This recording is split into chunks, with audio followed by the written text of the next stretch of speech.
aí, amante da retrocomputação, escovador de bits e bytes, queridíssimo, pronto para dar o seu próximo passo na construção de algoritmos? Então fica aí que depois da vinheta você vai descobrir o que é esse tal de Portugal.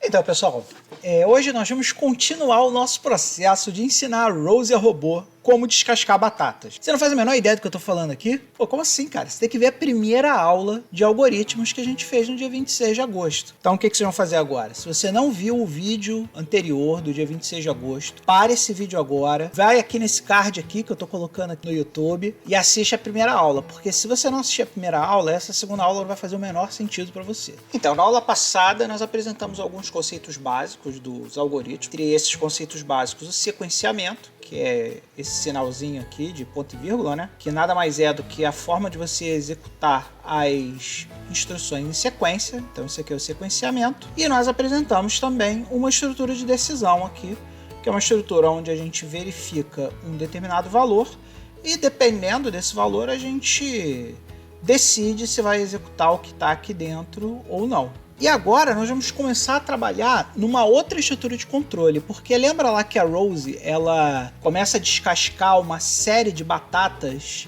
dependendo da quantidade de batatas? Então agora a gente vai colocar aqui no nosso algoritmo, que a gente já começou a trabalhar desde a última aula, uma nova estrutura de controle, que é uma estrutura de controle de repetição, que é a estrutura enquanto passa. Tal qual a estrutura C, a enquanto faça, ela também precisa de uma condição para definir quanto tempo ele vai ficar fazendo. E no nosso caso aqui, ó, lembra que a gente lá no início pede para a Rose verificar quantas batatas ela vai descascar? Então, o que a gente faz? Ela coloca aqui essa quantidade de batatas que ela verificou na sexta com C, né, Manel? Sexta é sexta-feira, né? Que horror! Nossa senhora, na sexta. Então eu vou colocar aqui uma quantidade de batatas na cesta. E aqui o que a gente vai fazer? A gente vai testar para ver se ainda tem batatas na cesta. Então, enquanto houver batatas na cesta, faça. E aí, viu que aqui tem o fim C? Aqui também vai ter o fim enquanto. Vou colocar aqui um fim enquanto. E tudo que estiver dentro desse enquanto aqui, ela vai fazer. Então aqui, ó, o que a gente vai fazer aqui? A gente vai pegar descasque batata e ponha batata descascada na cesta. Então essa aqui é mais uma estrutura de controle básica, que é a estrutura de controle enquanto faça. Então aqui, desculpa, não é põe batata descascada na cesta, põe a batata descascada na panela, porque a gente vai entregar as batatas numa panela para eles. E quando a gente termina esse processo aqui, a gente devolve a cesta para o porão. E aí, quando a gente termina esse último passo aqui, a gente pode dizer que o nosso algoritmo está terminado, porque aqui nós fechamos a última primitiva que a gente tinha que executar, e aí a gente já pode simplesmente finalizar o nosso algoritmo aqui. Então aqui, ó, vocês podem ver que a gente tem um início e um fim, e todas essas primitivas podem ser verificadas em um tempo finito. Então agora nós vamos apresentar um próximo conceito para vocês, que é o conceito de variável. Então, galera, o que é uma variável? Uma variável é como se fosse um pedaço da memória do seu computador, que você coloca um identificador naquele pedaço de memória, e ali naquele lugar, naquele pedaço de memória ali, você pode colocar um valor de determinado tipo lá dentro, tá? Então hoje nós vamos começar a refinar esse nosso algoritmo aqui que a gente está trabalhando para deixar ele um pouco mais próximo do computador real. Por que a gente precisa disso? A nossa linguagem natural, quando a gente fala assim, verificar quantas batatas descascar, ela é uma linguagem muito aberta a interpretações. Você lê uma frase dessa e você pode interpretar de diversas formas. Um algoritmo ele não pode estar aberto a interpretações porque o computador não sabe interpretar nada. O computador ele é burro, como eu já disse para vocês. A pobre coitada da Rose robô ela é bem burrinha. Então você tem que ser muito específico. Então, para que você seja muito específico na hora de dizer alguma coisa para a Rose, existe uma forma, existe uma construção formal que você tem que seguir para indicar para ela, tá? Então, o que a gente vai fazer aqui agora? A gente aqui, ó, a gente vê que nas nossas estruturas de controle, a gente tem aqui, ó, duas verificações, tá vendo? Saia clara e houver batatas na cesta, certo? Aqui a gente pega essa quantidade de batatas e coloca na cesta. Então, de cara, a gente já começa a identificar aqui algumas coisas que variam no nosso algoritmo, né? A quantidade de batatas varia, então eu posso pegar essa quantidade de batatas, receber essa quantidade de batatas de algum lugar e colocar numa variável. Então eu vou criar aqui uma variável inteira, tá? E por que eu sei que é uma variável inteira? É inteiro porque a Rose, quando ela for lá no porão colocar batatas na cesta, ela não vai pegar meia batata, ela não vai pegar um quarto de batata, ela vai pegar uma batata inteira e vai colocar dentro da cesta. Então, uma variável inteira que a gente pode ter aqui é a quantidade de batatas. Então, QTD batatas é a variável que vai indicar para a gente quantas batatas a nossa queridíssima Rose vai ter que descascar, certo? E além disso, a gente tem aqui a saia clara, né? A gente só coloca o avental quando a saia é clara. Então, um aspecto variável do nosso algoritmo é que a saia pode ser clara ou escura. Ou melhor ainda, ou a saia é clara ou a saia não é clara. Quando a gente quer guardar esse tipo de variável, né, a gente usa um tipo chamado, no Portugal, chamado tipo lógico.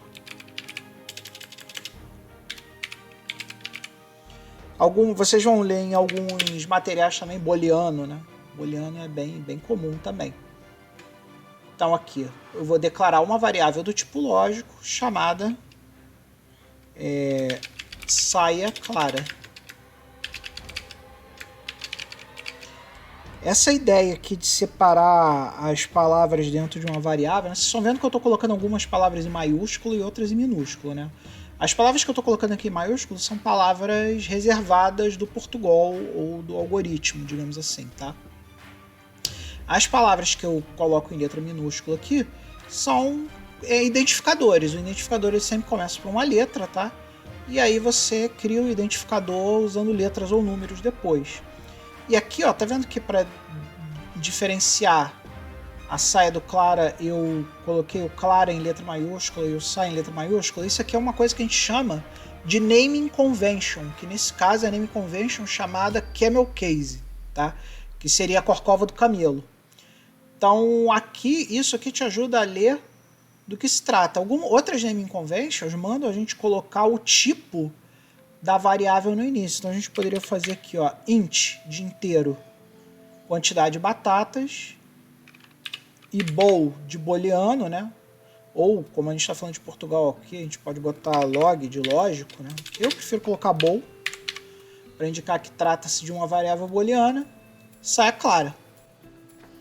E agora, qual é a outra variável que a gente acha aqui olhando aqui, né? A gente pode pensar se o avental é uma variável ou não, né? A princípio eu não vejo necessidade, porque o avental, na verdade, aqui está representando algo físico no mundo real, né? Então a Rose vai colocar o avental quando a saia for clara, então acho que a gente não precisa criar uma variável para avental. Mas tem uma outra variável aqui que eu acredito que a gente precisa criar, que seja esse cara aqui, ó, a panela. Por que a gente precisa criar uma variável para panela? Porque toda vez que a gente descascar uma batata, a gente vai ter que colocar essa batata descascada numa panela. Então a gente vai ter que ter em algum lugar alguma coisa para controlar quantas batatas estão entrando na panela. E batata, como a gente está falando aqui da grandeza batata, e a gente está falando de batatas inteiras, né? Ela também vai ser uma variável inteira. Então aqui, ó, tá vendo que eu tenho? Já tenho uma declaração de variáveis inteiras, então eu posso simplesmente botar uma vírgula aqui e colocar int, porque vai ser uma variável inteira, qtd panela. Aí aqui, ó, se eu colocar qtd panela, não vai ser lá um nome que vai indicar muito bem, porque o que está dentro da panela são batatas. Então eu poderia criar um identificador um pouco melhor aqui, fazendo int qtd de quantidade, batatas na panela. E aí a gente aqui tem mais uma variável inteira para a gente poder trabalhar. Existem outras variáveis que a gente pode declarar aqui no Portugal, porque o Portugal ele é o que a gente chama de pseudolinguagem. Ele não é uma linguagem de programação, mas ele é um texto escrito em português com a função de se parecer ao máximo possível com uma linguagem de programação. Então, algumas variáveis diferentes aqui que a gente poderia ter declarado, que são as variáveis mais básicas de desenvolvimento de software, que são usados no Portugal. Por exemplo, se nós tivéssemos no nosso algoritmo variáveis reais, a gente poderia declarar alguma variável real aqui. Se a gente tivesse no nosso algoritmo variáveis caractere, a gente poderia também aqui, ó, declarar variáveis caractere. Então, real é uma variável que representaria um número real, e caractere pode, no caso do Portugal, ele indica caracteres ASCII. Lembra quando eu falei para vocês sobre a tabela ASCII? A, B, C, D, cada uma tem um número. E no Portugal também nós podemos ter isso aqui, ó, array de caractere. O que é o array de caractere? Se o caractere é uma letra, um array de caractere é um array de letras. Ou seja, se você vê em algum material array de caractere, que ele está querendo dizer para você que isso aqui é de um tipo string. Tipo string é uma coletânea de letras para formar uma frase. Por exemplo, verificar é uma string. Por quê? Porque eu tenho a letra V, mais a letra E, mais a letra R, mais a letra I. E array, para quem não sabe, é sinônimo de vetor. Então o vetor que eu estou falando aqui é o vetor da matemática mesmo. Você tem matrizes e vetores, né? Vetor é uma matriz unidimensional. Então, um vetor de caracteres imagina um conjunto de quadradinhos, onde cada quadradinho desse pode ter um caractere específico. Um V, um E, um R. Mas no nosso queridíssimo Portugal, a gente convencionou de chamar isso de caractere. Tanto o caractere único, quanto o vetor de caracteres também, tá? Quando a gente programa linguagens mais básicas, né? Como, por exemplo, o Seance, você não tem o conceito de string lá. Quando a gente programa Seance, você dimensiona um vetor de caracteres e aí você, nesse cara, você coloca, por exemplo, vamos criar aqui meu nome, por exemplo, Manuel, e para dizer que você terminou o seu vetor de caracteres, você usa um contrabarra e um caractere de controle, contrabarra N, se não me engano. Barra C, talvez, não estou me lembrando agora de cabeça, mas é um contrabarra alguma coisa que indica que esse vetor de caracteres acabou. É uma maneira de tratar uma string. As linguagens mais modernas que já tem o tipo string, né, que se chama string, e as linguagens mais modernas que já tem esse tipo string preparado lá, criado dentro da linguagem moderna, ele já faz todo esse tratamento para você. Mas nesse algoritmo específico, a gente não precisa de nenhum número real e de nenhuma variável caractere, pelo menos por enquanto. Então a gente não precisa de variáveis desses tipos, tá? Mas é bom você saber que eles existem no Portugal, porque quando você for construir outros algoritmos, você pode precisar desses tipos. Então, pessoal, só sobraram 4 minutos da aula de hoje e eu vou usar esses 4 minutos agora para mostrar um outro elemento muito importante de qualquer algoritmo, que são os dispositivos de entrada e saída. O algoritmo ele precisa de ferramentas para poder se comunicar com os dispositivos de entrada e saída. E para isso nós temos 2 comandinhos que nós usamos dentro do Portugal para se comunicar com os dispositivos de entrada e saída. Para se comunicar com o dispositivo de entrada, tá vendo aqui, ó, que a Rose ela precisa verificar quantas batatas ela tem que descascar. e ela tem que colocar essa quantidade de batatas na cesta, para a Rose ir lá perguntar quantas batatas ela precisa descascar, o Portugal tem um comandinho chamado leia, que é um comando que vai colocar um prompt na tela do usuário e o usuário vai digitar lá uma quantidade de batatas e essa quantidade de batatas vai ser guardada em uma variável, nesse caso aqui na int qtd batatas. Então, quando eu der leia int qdt batatas, o nosso usuário vai digitar lá um número lá de batata, quero 20 batatas, quero que você descasque 20 batatas. Ele vai digitar 20 lá. Só que para o usuário saber o que ele vai digitar, convencionou-se que o comando leia funciona dessa forma. Você coloca uma string com uma mensagem e a variável que vai receber. Então aqui, quantas batatas devo descascar? Então esse cara aqui vai substituir essas duas primitivas aqui do algoritmo. Então a gente pode matar elas aqui, porque elas já estão contempladas nesse comando leia. Outra coisa que a gente vai querer que o nosso algoritmo faça é dizer para o nosso usuário que, olha, já terminei de descascar as batatas e já devolvi a cesta para o porão. Então nós vamos fazer aqui um outro comando, que é o comando que se comunica com os dispositivos de saída, que é o comando imprima. Então, o leia, ele pode ser de qualquer dispositivo de entrada. Você pode ler de um teclado, você pode ler de um mouse, você pode ler de um microfone. Tudo que entra no computador, você usa o comando leia. E tudo que você precisa tirar do computador e mandar para o mundo externo, por exemplo, imprimir uma mensagem no monitor, imprimir uma mensagem na impressora, imprimir um texto na impressora, mandar uma plotadora plotar um gráfico, mandar uma impressora 3D imprimir um modelo 3D, você usa o comandinho imprima. E aí aqui, ó, a gente vai imprimir algumas mensagens, né? Imprimir que a gente descascou todas as batatas, descasquei.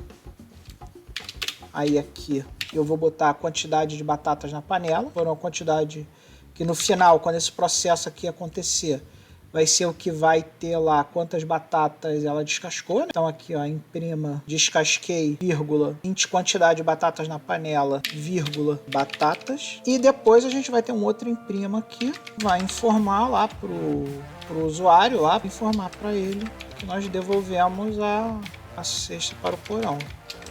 Devolvi a cesta para o porão. Então aqui, ó, ele vai declarar essas variáveis inteiras e lógicas, vai perguntar quantas batatas ele tem que descascar. Nesse momento aqui a gente já não vai precisar mais dessas primitivas, porque esse nosso primeiro algoritmo, a gente pode até transformar isso aqui em primas também, né? Posso dizer, informar lá, ó, trouxe a cesta com batatas do porão, lembrando sempre que a gente precisa sequenciar as nossas instruções. Aí eu posso ter um outro imprima aqui também para informar o usuário, trouxe a panela do armário.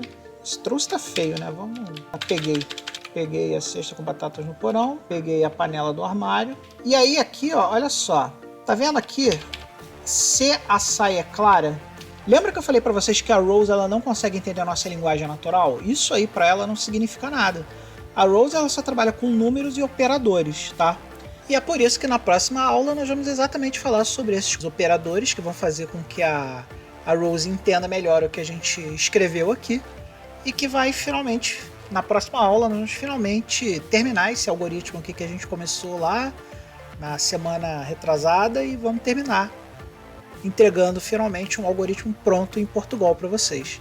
Então eu espero que vocês já tenham percebido que Portugal nada mais é que uma pseudolinguagem de programação, onde você simplesmente abstrai a máquina e a linguagem na qual você está programando e você simplesmente constrói o algoritmo nessa linguagem chamada, nessa pseudolinguagem chamada Portugal. Muito obrigado a você que acompanhou o vídeo até agora. Muito obrigado a você que assinou o canal. Nós já temos estatísticas aqui de que 77% das pessoas que assistem os nossos vídeos, infelizmente, não se inscrevem no canal. Então peço a você, escovador de byte amigo, que está vendo o canal aqui comigo, está aprendendo comigo, por favor, se inscreve no canal. Quando a gente tiver uma comunidade muito grande aqui dentro, vai ser bom para todo mundo, porque a gente vai poder criar votação, criar enquete, vamos poder fazer lives de tirar dúvidas. Se está com alguma dúvida em alguma aula, eu entro numa live, a gente tira dúvidas junto, as próprias pessoas da comunidade vão poder se ajudar. Então, por favor, seja caridoso, assina o canal para mim, para nós, para que a gente possa crescer junto. Um beijo e nunca se esqueça, seja feliz. Se você gostou do que assistiu no canal hoje, não se esqueça de se inscrever no canal e compartilhar com seus amigos. Eu preciso de você para continuar criando conteúdo dessa qualidade. E nunca se esqueça, seja feliz.